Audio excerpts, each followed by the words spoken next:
After 60, most people lose between 1 and 2% of their muscle mass every single year.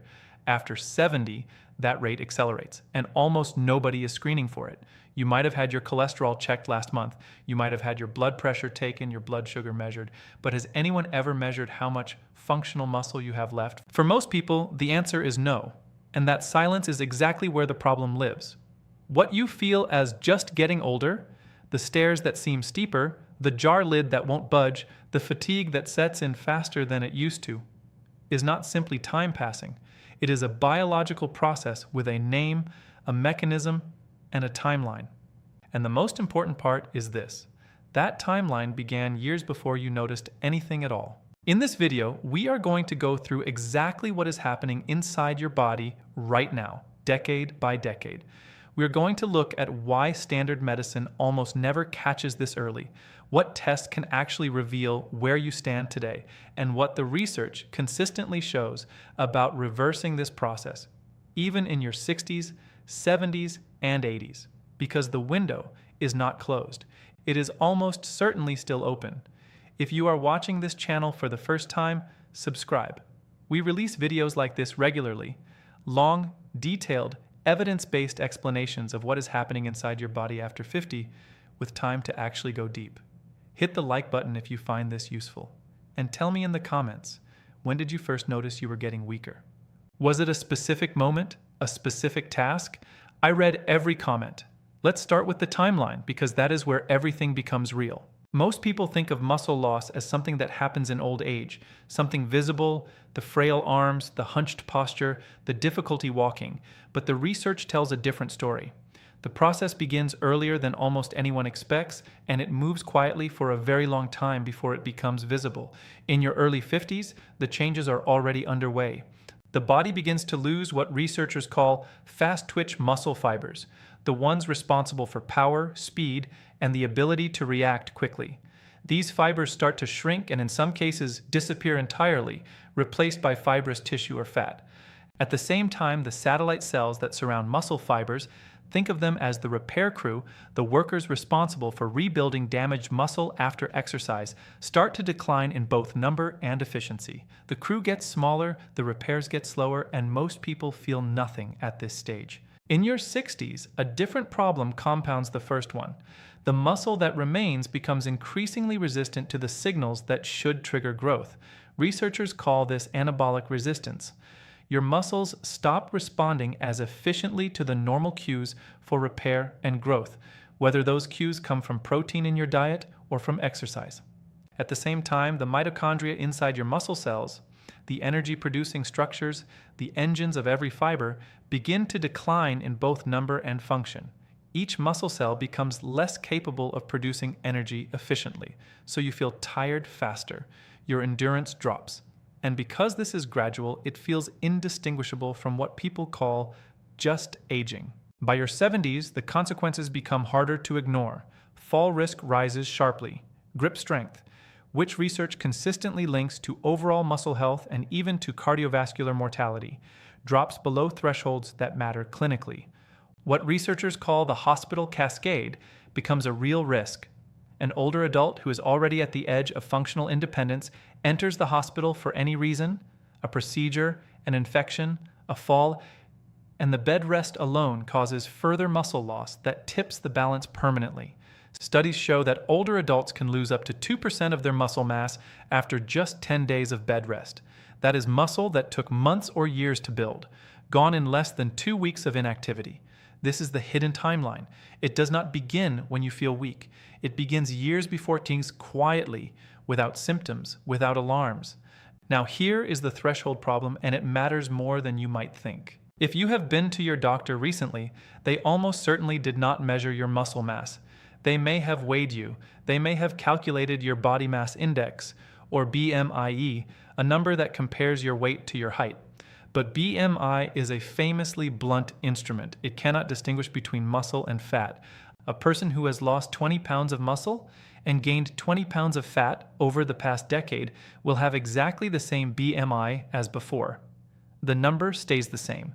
The body has changed profoundly. There is no routine screening equivalent to a bone density scan, which most people over 65 eventually receive for osteoporosis applied to muscle mass. The condition that researchers call sarcopenia, which is the clinical term for age-related muscle loss significant enough to impair function, does not even appear on most standard blood panels. It has no biomarker equivalent to cholesterol or HbA1c that your doctor checks automatically.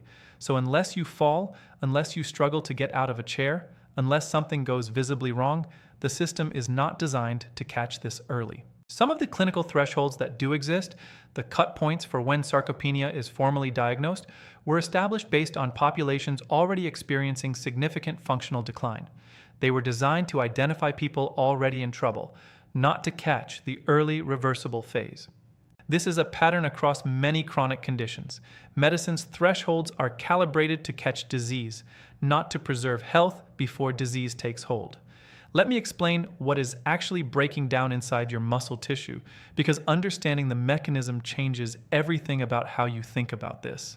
Your muscles are made up of thousands of individual fibers, long cylindrical cells capable of contracting and generating force. Inside each fiber, protein structures called actin and myosin slide against each other to produce movement. And surrounding each fiber, like sentinels standing guard, are the satellite cells we mentioned earlier. These are the stem cells of muscle. When a fiber is damaged by exercise, physical stress, or simply daily demands, satellite cells activate, multiply, and fuse with it to repair it. That is how muscle grows after exercise. That is how the body maintains itself. Think of muscle fibers as a construction workforce. When you are young, the workforce is large, well-supplied, and quick to respond to any repair job. A damaged wall, 20 workers show up by morning. But as you age, the workforce shrinks. The foreman, the satellite cell population, gets smaller. The supply chain slows. The workers that remain are less efficient.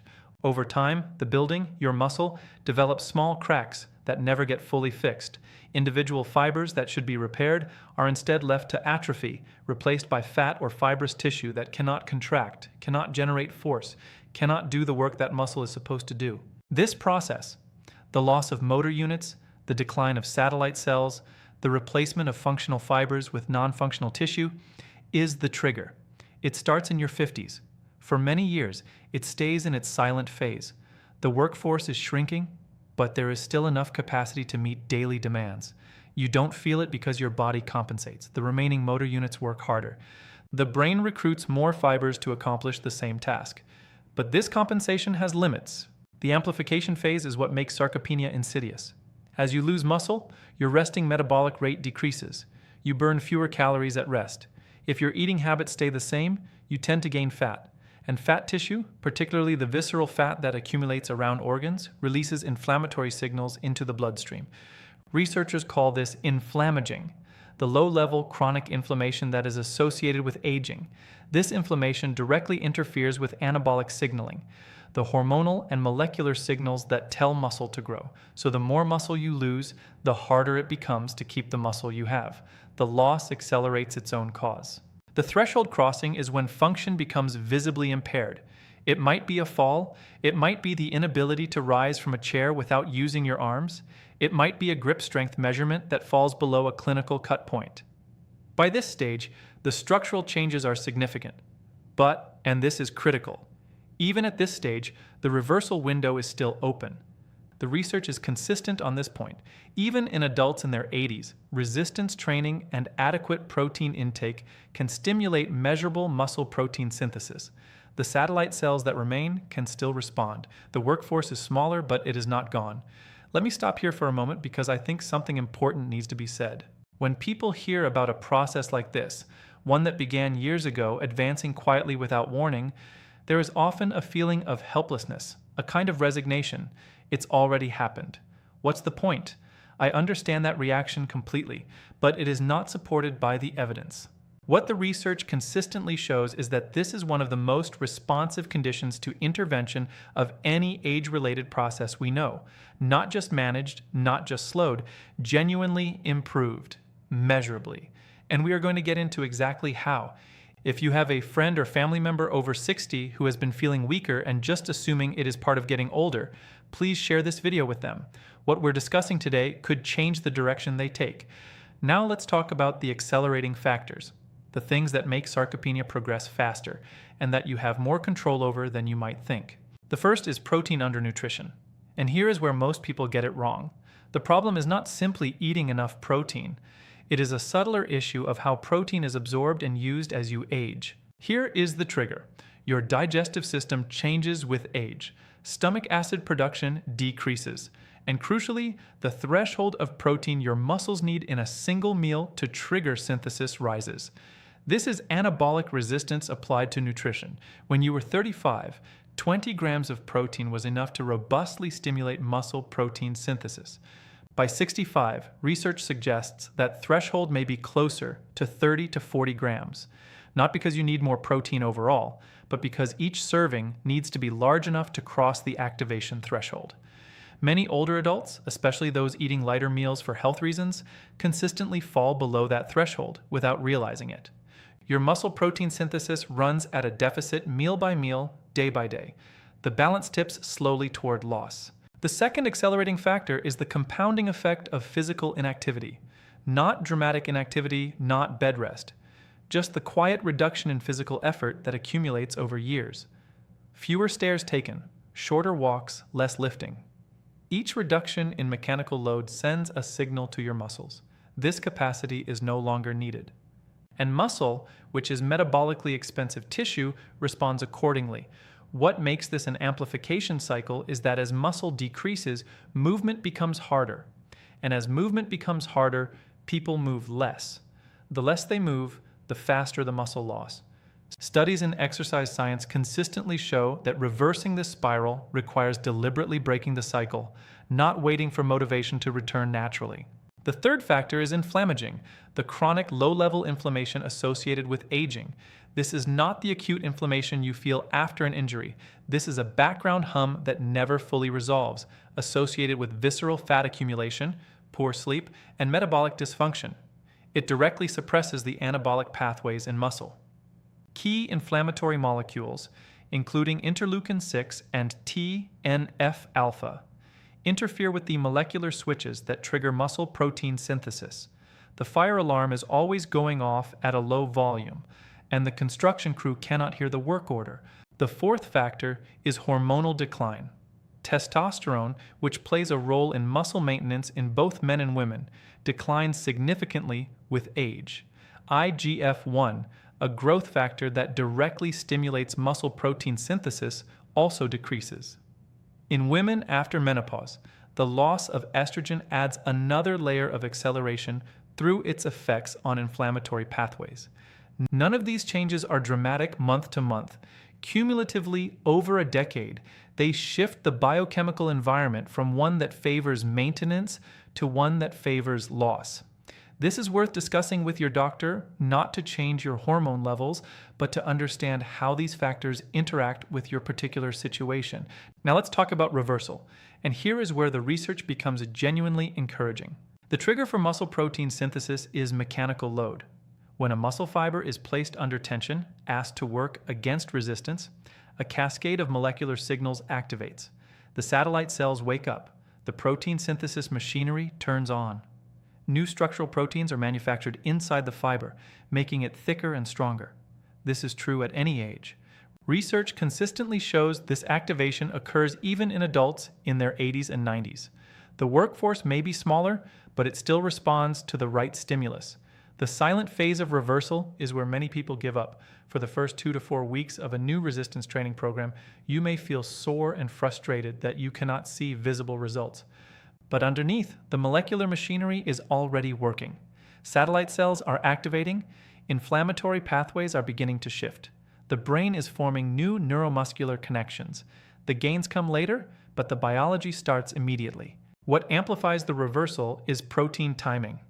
After a resistance training session, there is a period of elevated sensitivity in muscle tissue, a window during which protein consumed is preferentially directed toward repair and synthesis. Studies consistently show that consuming protein, particularly something rich in leucine, the amino acid that acts as the primary trigger for the protein synthesis machinery, within 2 hours of training significantly enhances the benefit of exercise. Think of leucine as the key in the ignition. Without enough of it, the engine does not turn over regardless of how much fuel you have.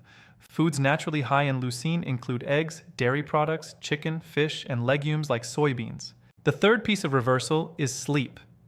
The majority of muscle protein synthesis, the actual rebuilding work, happens during sleep, particularly during deep, slow-wave phases. Growth hormone, which coordinates much of this repair process, is released in its largest pulse in the first hours of deep sleep. If that sleep is fragmented or shortened, the repair work is interrupted. The construction crew clocks in, starts work, and is sent home before the job is done. Research consistently shows that poor sleep in older adults is independently associated with accelerated muscle loss, even when exercise and protein intake are adequate. Now let's talk about the tests that can actually tell you where you stand today. The first is grip strength dynamometry, a simple measurement with a handheld device that records how hard you can squeeze. This sounds almost too simple to be useful, but grip strength is one of the most validated biomarkers in all of aging research. Studies have found it predicts all-cause mortality, cardiovascular events, and functional independence better than many more complex measurements. A landmark study following tens of thousands of adults across multiple countries found grip strength was a stronger predictor of cardiovascular death than systolic blood pressure. In general, researchers look for values above 27 kilograms of force in men and above 16 kilograms in women. Below those thresholds, the risk of adverse outcomes rises significantly. You can ask your doctor to measure this at your next appointment. It takes 30 seconds and costs nothing. The second test is the 5 times chair stand test. You sit in a standard chair with your arms crossed over your chest, and you stand up and sit back down 5 times as fast as you safely can. The time is measured. Research shows that adults who complete this in less than 12 seconds have adequate lower body muscle function. Between 12 and 16 seconds indicates moderate decline. More than 16 seconds is associated with significantly elevated fall risk and functional limitation. This test assesses the exact muscle groups, the quadriceps and hip extensors, that are most critical for walking, climbing stairs, and maintaining independence. It is also something you can do at home right now with a standard chair and a timer. The third test is gait speed, simply measuring how fast you walk over a short distance. Research consistently shows that a gait speed below 0.8 meters per second is associated with a marked increase in adverse health outcomes, while speeds above 1.0 meters per second track with better outcomes across a range of markers. The Sarcopenia European Working Group includes gait speed as one of its core diagnostic measurements. Many physiotherapists and sports medicine physicians measure it routinely. Ask your doctor whether any of these 3 assessments are appropriate for your situation. What to actually do? This is the part where the research gets most concrete. Resistance training is the cornerstone. Not walking, not swimming, as beneficial as those activities are for cardiovascular health. Resistance training, exercises that ask muscles to work against a meaningful load, is the only intervention with consistent, robust evidence for building and maintaining muscle mass at any age. Research used in major clinical guidelines typically involves 2 to 3 sessions per week, targeting the major muscle groups: legs, hips, back, arms, and core. The intensity needs to be enough to challenge the muscle, not so heavy that injury becomes a risk, but not so light that no meaningful stimulus reaches the fibers. Studies in adults over 65, 70, and 80 consistently show measurable increases in muscle mass, strength, and function. The key finding across this literature: the body responds at any age when the stimulus is appropriate. If you have never done resistance training or have not done it in years, the starting point is not a gym membership. It is bodyweight exercises, chair squats, wall push-ups, step-ups, done consistently and progressed gradually. Speak with your doctor first, particularly if you have joint conditions, cardiovascular disease, or other health considerations that affect what exercise is appropriate for you. On protein, research in aging and muscle physiology consistently supports a higher intake than standard guidelines for older adults. While general recommendations cite 0.8 grams per kilogram of body weight per day, Studies in sarcopenia prevention suggest that 1.2 to 1.6 grams per kilogram may be more appropriate after 60, spread across meals to stay above the activation threshold at each sitting. This is a research framework, not a prescription. Bring it to a conversation with your doctor or a registered dietitian, particularly if you have kidney disease or other conditions that affect protein metabolism. On specific nutrients, creatine monohydrate is one of the most studied supplements in aging research. Multiple randomized controlled trials show that when combined with resistance training in older adults, it is associated with greater increases in lean mass and strength than resistance training alone. Research studies typically use doses of 3 to 5 grams per day. It is inexpensive, widely available, and has a strong safety record. That said, if you take medications for kidney conditions, diabetes, or blood pressure, discuss creatine with your doctor before starting. There are interactions worth knowing about. Vitamin D is consistently linked to muscle function in older adults. Multiple studies associate low vitamin D levels with reduced muscle strength, increased fall risk, and faster rates of muscle loss. The mechanism involves vitamin D receptors in muscle tissue that regulate protein synthesis. Many people over 60 are deficient, particularly those in northern climates. A simple blood test, the 25-hydroxyvitamin D test, can reveal where you stand, and your doctor can guide supplementation if your levels are low. The medical literature describes a case reported in the context of a supervised exercise intervention in geriatric medicine that captures this well. A 73-year-old retired woman had been experiencing what she described as progressive weakness for several years and attributed it entirely to aging. Her annual physicals showed nothing abnormal on standard blood work. Her weight was stable, but when a geriatrician conducted a simple functional assessment, her chair stand time was over 18 seconds, and her grip strength was below the clinical threshold for her age. She had never been tested for either. Her muscle mass, measured by a dual-energy X-ray absorptiometry scan, the same machine used for bone density, showed significant reduction in lean mass that was entirely invisible in her previous medical records. She enrolled in a supervised resistance training program, 3 sessions per week, combined with dietary guidance to increase protein at each meal. At 6 months, her chair stand time had dropped to 11 seconds. Her grip strength had increased measurably. She reported climbing stairs without holding the railing for the first time in 3 years. The researchers noted that her improvement was consistent with what the broader literature shows, that the reversal window, even in the 8th decade of life, is real. To bring everything together, sarcopenia begins in your 50s, progresses through your 60s and 70s, and is almost never caught by standard medicine because there is no routine screening for it. The mechanism involves the loss of fast-twitch fibers, the decline of satellite cells that repair muscle, and a progressive resistance to the signals that trigger growth. The accelerating factors, protein undernutrition, physical inactivity, chronic inflammation, and hormonal changes, can all be meaningfully addressed. The 3 most practical tests to ask your doctor about are grip strength, the chair stand test, and gait speed. The most important interventions, consistently supported by the research, are resistance training and adequate protein at each meal, with creatine and vitamin D worth discussing depending on your situation. It is never too late. This is not a polite thing to say, it is what the research shows. Muscle responds to the right stimulus at any age. What stops people is not biology. It is not knowing what to do and not having anyone take the time to explain it. That is what this video was for. Bring this conversation to your next appointment. Ask your doctor about grip strength, chair stand time, and gait speed. Ask whether your protein intake and vitamin D levels are appropriate. These are not complicated tests. They are not expensive, and they can change the direction of everything that comes next. Everything in this video is general information drawn from current published research. It does not replace individual medical advice under any circumstances. Your doctor knows your medical history, your medications, your lab values, and the specifics of your situation that this video cannot account for. Do not change your exercise routine, your diet, or any supplement you take without speaking with your doctor first, particularly if you have kidney disease, cardiovascular conditions, joint problems, or any chronic illness. And never stop or adjust any medication on your own, ever. Your doctor is your partner in all of this. If this video was useful to you, subscribe so you don't miss the next one, and share it with someone who might be wondering why they feel weaker than they used to. Understanding what is happening is always the first step toward changing it.